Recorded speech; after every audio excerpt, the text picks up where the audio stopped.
Rombongan SBY terpantau tiba di Istana Bogor sekitar pukul 16.52 waktu Indonesia Barat. Dan dari pantauan tim di lapangan, mobil Velfire hitam berplat nomor F414RI yang diketahui merupakan mobil milik SBY terlihat masuk melalui pintu pos 4 Museum Balai Kirti Istana Bogor, Jawa Barat dengan satu mobil pengawal di belakangnya. Hingga pertemuan selesai sekitar pukul 17.44 belum ada konfirmasi mengenai maksud serta tujuan bertemunya SBY dengan Presiden Joko Widodo. Misteri pertemuan empat mata antara Jokowi dengan SBY di Istana Bogor, langkah catur Jokowi guide Mercy untuk merapat ke Ganjar, isu reshuffle mentan menguat, digantikan AHY. Halo, selamat datang di channel Redaksi Jurnal bersama JJ. Saya melihat SBY memang berjibaku, kerja keras demi anaknya. Apakah demi negara dan bangsa? Belum tentu, harus diuji dulu. Saya juga melihat AHY juga berjibaku, berjuang dengan keras demi ayahanda. Apakah demi negara dan bangsa? Belum tentu, harus diuji dulu. Tapi kalau demi dinasti, ya itu sudah pasti. Saya melihat AHY ya memang cuma modal warisan, baik logistik ataupun prestasi yang semu. Sehingga karena cuma bermodal prestasi warisan yang juga belum pasti, malah banyakkan blundernya, AHY kadang kesulitan untuk meyakinkan orang bahwa dia belum mampu jadi pemimpin nasional. Bayangkan, meyakinkan orang bahwa dia belum mampu saja sulit, apalagi meyakinkan bahwa dia mampu jadi wapres, apalagi presiden. Karakter si anak masih belum kuat, masih sangat manja dan bergantung pada keputusan orang tuanya. Maka apapun strategi AHY itu harus dikomunikasikan pada bapaknya. Demokrat berpotensi menjadi partai gurem di tahun 2024 nanti. Contoh yang apple to apple adalah Gibran. Sama-sama anak presiden, sama-sama anak laki-laki, sama-sama masih muda. Hanya saja memang AHY lebih berotot dan Gibran lebih berotak. Maksud saya, karena AHY pernah jadi tentara, tentu secara fisik terlihat tinggi gagah. Tapi soal kemampuan, nanti dulu. Ya istilahnya kan buah itu nggak akan jatuh jauh dari bijinya. Sudah lama saya nggak ngomong biji. Nah, sementara perbedaan mendasar pada Gibran, kalau dibanding AHY adalah Gibran lebih sederhana. Kata-katanya juga apa adanya. Terkesan pendiam, tapi banyak kerja.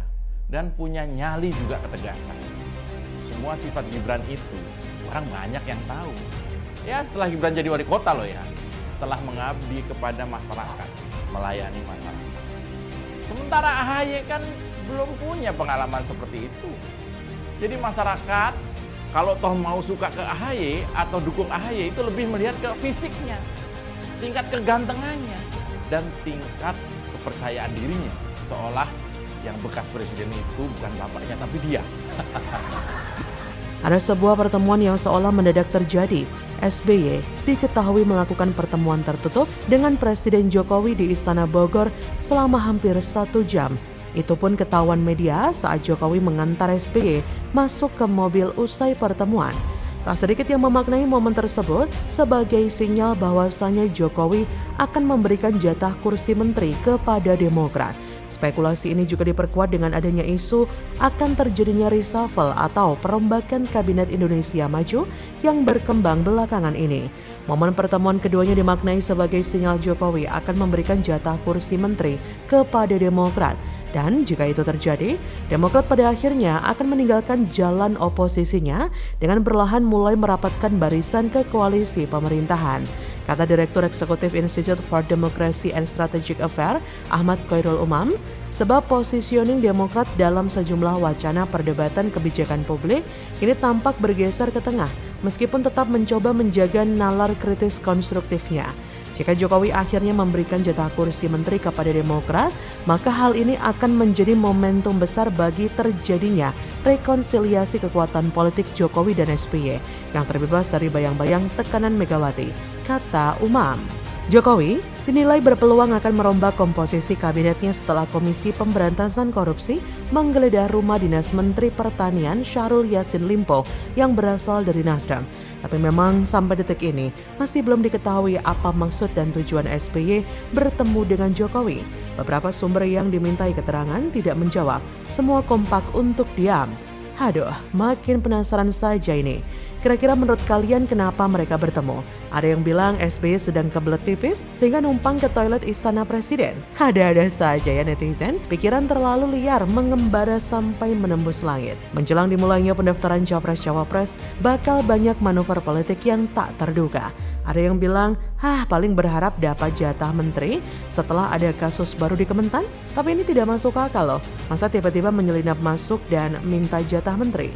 Apakah mungkin SBY ingin dimediasi agar melakukan pertemuan dengan Megawati? Ini bisa saja terjadi. Tapi masalahnya SBY sudah mendukung Prabowo dan ke gerbong sebelah. Bahkan AHY sempat pamit kepada Puan Maharani untuk mendukung Prabowo. Untuk apa mau bertemu dengan Megawati? Kalau itu benar, berarti Demokrat masih mencari yang terbaik dari semua opsi yang ada. Tapi ini yang lucu. Kalau beneran nanti SBY bakal bertemu Megawati, ini bakal heboh. Apalagi kalau sampai Demokrat banting setir dan malah gabung ke kubu PDIP. Makin kacau tuh. Ini bakal jadi twist mengejutkan. Saya membayangkan apakah ini balasan dari Demokrat karena dulu pernah merasa dihianati oleh satu kontroversi yang Andi Arief sebut Jenderal Kardus. Dan sekarang giliran Demokrat yang membuat Gerindra merasakan apa yang mereka rasakan dulu pada 2018 silam. Atau ini adalah arahan dari Prabowo supaya bertemu dengan Jokowi untuk membicarakan misalnya minta restu Jokowi untuk mendukung Prabowo. Ini sih lucu juga. Jokowi mana bisa disetir segampang itu, Ferguson. Jokowi itu tegas, tidak akan mudah dipengaruhi siapapun. Apalagi menyangkut masa depan negara yang ada di tangan pemimpin selanjutnya. Tapi apapun hasilnya tidak ada bedanya kok. Demokrat mau gabung ke Prabowo atau balik arah ke PDIP sama saja. Yang paling ditunggu-tunggu masyarakat sekarang adalah nama-nama cawapres. Siapa saja? Ini akan menarik karena khusus untuk Ganjar dan Prabowo, nama cawapres akan sangat menentukan. Elektabilitas keduanya beda-beda tipis. Jadi nama cawapres sangat krusial. Salah pilih bisa nyungsep. Bagaimana menurut Anda?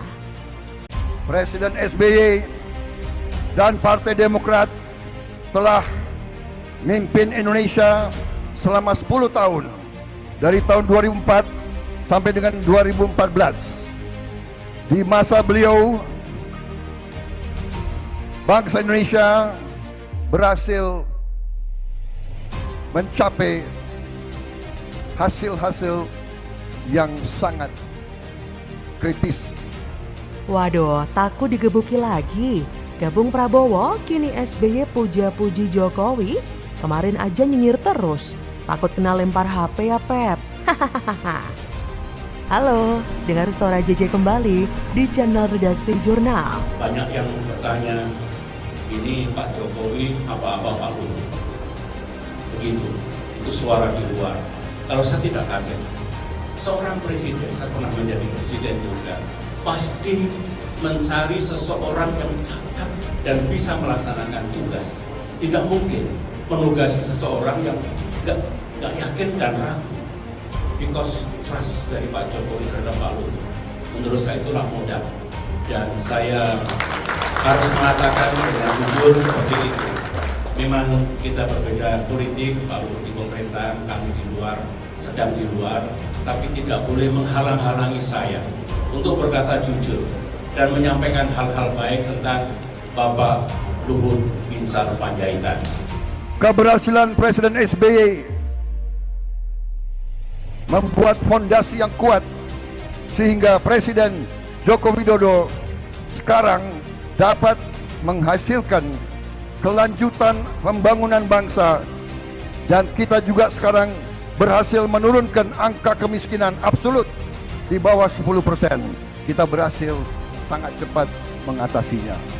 Saudara-saudara sekalian, keberhasilan ini harus kita lanjutkan dan akan kita lanjutkan insya Allah pada saat kita menerima mandat dari rakyat Indonesia. Itu yang bikin Gerindra dan Prabowo panik luar biasa. Beda dengan PDI Perjuangan. Mereka punya Jokowi, Mereka punya Ganjar, punya Gibran, dan banyak kader-kader muda lainnya yang siap membawa nama partai. Line up-nya PDI Perjuangan ini yang sulit dikalahkan oleh banyak partai lain, apalagi oleh Gerindra yang hanya punya satu nama besar doang. Karena itu sebagai strategi kemenangan, mau nggak mau Prabowo harus bergantung pada Jokowi yang kader PDI Perjuangan. Kalau gagal, Prabowo harus bergantung pada Gibran yang juga kader PDI Perjuangan. Gagal lagi misalnya, nanti bisa-bisa bergantung pada Jan Etes yang lagi-lagi nanti adalah kader PDI Perjuangan. Yang mau adanya perpecahan. Dia buat supaya pendukungnya membenci Pak Jokowi. Hingga pikirannya sudah nggak rasional lagi. Contohnya aja, sampai sekarang masih ada loh yang percaya kalau Pak Jokowi itu PKI. Coba, itu narasi dari mana? Untung aja Pak Jokowi kuat dan sabar. Jadi bisa mempertahankan persatuan. Dan gua menduga ada rencana Prabowo untuk menghancurkan Jokowi. Kenapa? Karena Jokowi itu sangat dicintai rakyatnya. Presiden ke-6 RI Susilo Bambang Yudhoyono mengaku tak kaget dengan Presiden Jokowi yang memberikan beberapa tugas tambahan ke Menko Marves Luhut Binsar Panjaitan. Menurut SBY, Luhut merupakan orang yang cakap dan mampu menjalankan tugas tersebut. Pujian SBY ini sepertinya ada yang aneh loh. Sepertinya SBY memuja-muji pemerintahan Jokowi karena disuruh Prabowo alias Om Wowo. Kemarin aja pas masih satu komplotan sama Anies, dikit-dikit hujat Jokowi, dikit-dikit serang Jokowi dengan cara yang begitu membabi buta. Sekarang kok nggak ada angin, nggak ada hujan, nggak ada petir dan salju, tiba-tiba puji-puji Jokowi, takut digebukin sama Om Wowo ya Pep. Karena dulu SBY pernah digebukin loh oleh Prabowo ketika masih sekolah di Akabri yang sekarang jadi Akmil. Shh, jangan bilang siapa-siapa. Bisa jadi sih seperti itu ya, karena kan LBP itu ada di kubu pemerintahan Jokowi dan juga mendukung Prabowo. SBY pun secara tidak langsung mengikuti cara mainnya Prabowo selaku capres dari Koalisi Indonesia Maju. Ada beberapa penggal kata dan kalimat yang amat menyentuh. Cara terbaik untuk mengalahkan musuhmu adalah berteman dengannya. Itu yang dilakukan Prabowo sejauh ini jika saya lihat-lihat dari optik saya pribadi selaku pendukung Jokowi. Perpaduan yang sempurna antara Purnawirawan Jenderal Tentara Nasional Indonesia.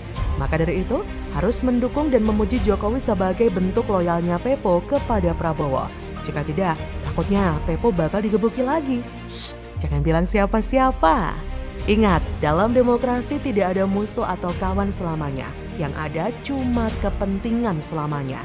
SBY ini bisa dibilang mantan yang kurang kerjaan sih. Dia masih tetap saja aktif bekerja meski nggak digaji. Adapun yang ia kerjakan adalah tidak lain tidak bukan untuk memuluskan karir politik sang anak. AHY sebenarnya sudah berada di jalan yang tepat, yaitu berkarir di militer. Terbukti saat jadi tentara, prestasinya cukup mentereng ya. Seperti ia mendapatkan penghargaan Bintang Adi Makayasa Trisakti Wiratama, dianugerahi Army Service Distinction Medal dari pimpinan Angkatan Bersenjata Lebanon karena menginisiasi program mobil pintar untuk mengurangi dampak trauma perang pada anak-anak. Tapi sayangnya, semua peluang itu sirna sudah setelah SBY menyuruh AHY untuk mengundurkan diri dari tentara untuk nyalon di Gubernur Jakarta dulu. Dan kini SBY coba turun gunung lagi guna membantu AHY agar partainya bisa naik tingkat setelah 10 tahun di luar pemerintahan. Maka dari itu SBY mengusung Prabowo di Pilpres 2024. Maka dari itu, ia mengkampanyekan Prabowo dengan cara menjilat Jokowi dengan puji-pujian palsu. Mengkampanyekan capres yang bukan pilihan itu sebenarnya bukan perkara yang mudah, Ferguson. Apalagi dulu SBY pernah digebuki oleh Prabowo saat keduanya sama-sama menempuh pendidikan di Akmil. Tapi lagi-lagi demi karir politik sang anak, ya mungkin jadi menteri, SBY